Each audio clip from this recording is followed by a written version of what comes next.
السلام عليكم ورحمة الله وبركاته. الحمد لله رب العالمين والصلاة والسلام على أشرف الأنبياء والمرسلين نبينا محمد وعلى آله وصحبه أجمعين أما بعد. Donc, bi'idnillah, comme d'habitude, Inch'Allah, nous allons commencer la traduction de la semaine passée. Et donc, on est arrivé au hadith numéro 5. Alaykoum salam wa rahmatullahi wa barakatuh. Et le cinquième hadith est le hadith de Aïcha radiallahu anha, la mère des croyantes. Et Aïcha est l'une des épouses du prophète sallallahu alayhi wa sallam, car comme vous le savez, le prophète sallallahu alayhi wa sallam s'est marié avec plusieurs femmes. Et les mariages du prophète alayhi salatu wa sallam à l'origine étaient dans le but de l'intérêt religieux et aussi pour le bien de l'islam et des musulmans. Et Allah subhanahu wa ta'ala lui a légiféré et autorisé uniquement pour lui de se marier avec plus de 4 femmes. Et son but n'était pas d'avoir des rapports ou bien encore les désirs. C'était plutôt pour un but de réunir et de rapprocher les différentes tribus et aussi les gens. Et cela lui permettait de transmettre le message de la religion provenant d'Allah subhanahu wa ta'ala plus facilement. Et nous relatons tout cela lorsque l'on parle de Aïcha radiallahu anha, car Aïcha est parmi les meilleures épouses du prophète alayhi salatu wassalam, si ce n'est la meilleure. Et ceci constitue une divergence entre les savants, c'est-à-dire qui est la meilleure, est-ce Aïcha ou Khadija radiallahu anhun ajma'in. Et chacune d'entre elles a ses bienfaits et sa place. Et parmi les bienfaits immenses de Aïcha radiallahu anha, son souci de conserver la science, la religion, dans tout ce qu'elle connaît. Aïcha radiallahu anha est considérée dans les rangs des femmes des compagnons la première en ce qui concerne la transmission. Et les femmes des compagnons, elles aussi, radiallahu anhun, apprenaient, elles appliquaient et ensuite transmettaient leur savoir. Mais Aïcha radiallahu anha les devançait par rapport à cela. Et cela constitue un exemple pour les femmes musulmanes et plus précisément pour celles qui sont demandeuses de science. Les femmes de prêche de la religion. Et aussi les femmes qui ont le souci de la chasteté, le souci d'accomplir les bonnes actions, et aussi la jalousie par rapport à la religion d'Allah subhanahu wa ta'ala. Il faut aussi qu'elles aient le souci de transmettre la religion d'Allah subhanahu wa ta'ala, car il ne faut pas penser que les efforts de l'homme à lui seul sont suffisants. Car il y a des femmes qui ont besoin que d'autres femmes leur apprennent, leur enseignent, c'est-à-dire des professeurs femmes. Et il ne faut pas penser aussi que du fait que l'homme possède certains dons, cela permet de rabaisser la femme ou de dire qu'elle n'est pas faite pour supporter la science et qu'il suffit des hommes pour cela. Non, au contraire, on a besoin de la femme, car elle a des capacités et elle a une place dans la législation, comme on peut le voir avec Aïcha radiallahu anha. Elle détient une place très élevée en ce qui concerne la transmission de la religion et de ce qu'elle a appris du prophète alayhi salatu wassalam. Et parfois même, elle polémiquait, elle polémiquait et refutait certaines paroles du fait de sa grande science radiallahu anha. Et ceci, même si cela provenait de la science de certains compagnons, et même s'ils étaient des hommes. Et ensuite, Aïcha radiallahu anha de dire, le prophète sallallahu alayhi wa sallam a dit, celui qui innove dans notre religion, ce qui n'en fait pas partie, alors cela est rejeté. Et cela est rapporté par Al-Bukhari ou Muslim. L'imam Al-Nawawi rahimahullah, comme on l'a vu précédemment, a choisi des hadiths qui font partie des bases de la religion, des hadiths importants. Et ce hadith est parmi les plus importants. Il fait partie des bases chez Ahl Sunnah wal Jama'a, qui se différencie des autres par celui-ci. Car il voit que ce qui ne fait pas partie de la religion, dans tout ce qui concerne les adorations, et où il n'y a pas de preuve, alors cela est rejeté.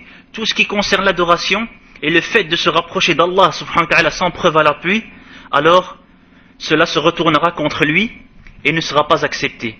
Et ceci est un signe, une des qualités de Ahl Sunnah wal Jama'a, du fait qu'ils prennent en compte et qu'ils s'appuient sur ce qu'il est venu comme preuve, sur ce qui leur est venu comme preuve dans la législation, par rapport à tout ce qui a trait aux adorations, bien sûr. tout ce qui leur vient sans preuve législative, ils la rejettent. Et cette règle, ce fondement ne vient pas de chez eux, mais bien des textes authentiques comme ce hadith. Celui qui innove dans notre religion, c'est-à-dire qu'il a ajouté des choses qui ne font pas partie de la religion, alors quelle est sa sentence? Sa sentence est que cette action est rejetée.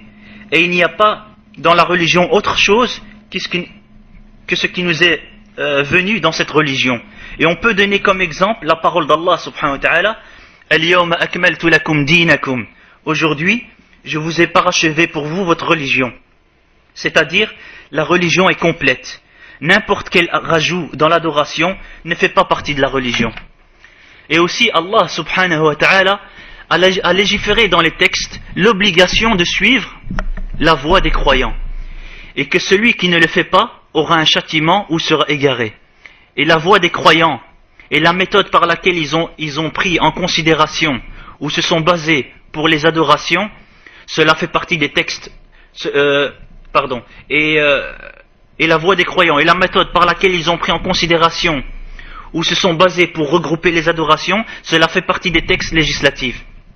Et là où il n'y a aucune preuve, ils ne considéraient pas ça comme adoration. Et les gens de l'innovation ont fait rentrer des choses dans la religion qui n'en fait pas partie, car ils n'avaient pas de preuves législatives pour appuyer leur avis. Ils ont innové au niveau de la croyance, du dogme, ils ont innové beaucoup de choses, et il a résulté de cela les groupes, des groupes qui sont apparus, et ils croient en des croyances erronées en ce qui concerne l'adoration, alors que cela ne fait pas partie de la religion. Comme cela est présent, on peut le voir chez les soufis. Et aussi, ils ont ajouté des choses en ce qui concerne al-fiqh, la jurisprudence, des règles et des sentences qu'ils ont classées parmi les obligations ou parmi les recommandations, et tout cela sans preuve, mais plutôt par leur raison. Ils ont établi des analogies erronées ou le fait de suivre des avis de personnes. Et bien entendu, tout cela sans preuve. Et dans la législation, les gens de l'innovation ont fait rentrer beaucoup de choses. Et même dans le tafsir, c'est-à-dire l'exégèse du Coran. Ils ont des tafsirs qui ne sont pas conformes à la voie des salaf radiyallahu anhum. Et aussi dans la compréhension de l'ascétisme, az-zuhd, et du comportement. Ils ont fait rentrer des choses qui prêtent à croire que cela fait partie de l'ascétisme recommandé et du bon comportement, alors qu'en vérité, ils n'ont aucune preuve par rapport à cela, mais c'est plutôt une illusion, comme dit Cheikh Hafidahullah, ou la vie qu'ils suivent, la vie de certaines personnes, sans aucune preuve, et ces personnes-là voient que ces choses-là font partie de l'ascétisme, ou autre, et en vérité, ce ne sont que des soupçons, et des illusions sans preuve à l'appui. Et il y a beaucoup de choses, comme Cheikh Hafidahullah rappelle, qui ont été innovées dans la religion. Mais Allah Azza wa Jal préserve sa religion et a promis dans le Coran de la préserver. Et aussi la sunna qui est venue d'Allah subhanahu wa ta'ala, elle aussi est protégée. Et il y aura toujours un groupe qui va appliquer ce qui leur est parvenu dans le livre d'Allah subhanahu wa ta'ala et dans la sunna du prophète alayhi salatu wassalam, avec les preuves provenant du Coran et de la sunna sur le chemin des pieux prédécesseurs radiyallahu anhum. Et ce groupe restera apparent et victorieux jusqu'à la fin des temps. Ce groupe s'amplifie et parfois diminue à travers les époques, mais il ne disparaîtra pas jusqu'à l'ordre final d'Allah subhanahu wa ta'ala. Et dans tous les cas, les innovations dans la religion, que ce soit dans la croyance, le tawhid, la jurisprudence, l'ascétisme ou le tafsir, tout cela, si ce n'est pas fondé sur des preuves législatives, alors c'est rejeté et ce n'est pas accepté. N'importe quelle adoration qui n'est pas fondée sur des preuves législatives, alors elle est rejetée, même si la personne a une bonne intention, car la bonne intention ne suffit pas, elle ne suffit pas, ou l'intention de se rapprocher d'Allah également ne suffit pas. Il faut obligatoirement la deuxième condition qui est fondamentale. qui est fondamentale chez Ahl Sunnah wal Jama'a, et qui est que l'action doit être conforme aux preuves de la législation, et ceci constitue une règle très importante, et les gens et les plus pointilleux et qui cherchent les preuves authentiques sont bien évidemment Ahl Sunnati wal Jama'a. Tout ce qui consiste une adoration, il faut savoir que la base est l'abstention, c'est-à-dire qu'il est interdit d'accomplir n'importe quelle action jusqu'à ce qu'il y ait une preuve qui autorise d'accomplir cette action-là. Comme on a vu dans ce hadith, et aussi c'est-à-dire dans ce hadith, et il y a aussi une autre version qui est plus claire et plus explicite et qui est rapportée par Muslim, et qui dit: celui qui fait une action qui ne fait pas partie de nos enseignements, c'est-à-dire qu'il a innové dans le sens qu'il a appliqué des actions qu'il voit faire partie, que lui voit faire partie de la religion, dans tout ce qui est adoration, alors que ce n'est pas le cas, alors cela est rejeté. Et c'est pour cela que Ahl Sunnati wal Jama'a voit qu'une personne peut être égarée, Ahl Sunnah wal Jama'a voit qu'une personne elle peut être égarée à cause de ses péchés, mais aussi à cause du fait qu'il fait rentrer certaines croyances, certaines adorations dont il n'y a aucune preuve législative et qui est en contradiction avec les textes authentiques. Le premier égarement est le résultat des passions, al-hawa, al-shahwa, al-hawa, les passions. Quant au deuxième égarement, c'est le résultat des ambiguïtés, al-shubuhat. Et la solution, Cheikh Hafidahullah nous dit, c'est le fait de suivre la religion d'Allah dans toutes les obligations et de s'éloigner des interdits comme Allah subhanahu wa ta'ala nous a ordonné. Et ce qui ne fait pas partie de la religion d'Allah, on ne le prend pas et on ne le considère pas comme adoration. Et aussi, on peut rajouter le fait de dire qu'avec tout ce qui se passe comme innovation de la part de certaines personnes qui se prétendent faire partie des gens de science et de la droiture, et aussi il se peut que certaines personnes fassent partie des gens de science et de la droiture, mais ils n'ont pas fait attention à cette chose dans tous les sens du terme, et ils ont fait rentrer des innovations même sans intention de le faire. Et comme on peut voir maintenant, les innovations sont nombreuses et beaucoup de gens les ont suivies en croyant que c'est la sunna. Alors il nous revient de droit, et Cheikh Hafidahullah rappelle de dire qu'il est obligatoire pour nous, premièrement, de faire les efforts pour acquérir la science, al-ijtihad, li talab al-ilm, donc de faire tous ces efforts pour acquérir la science.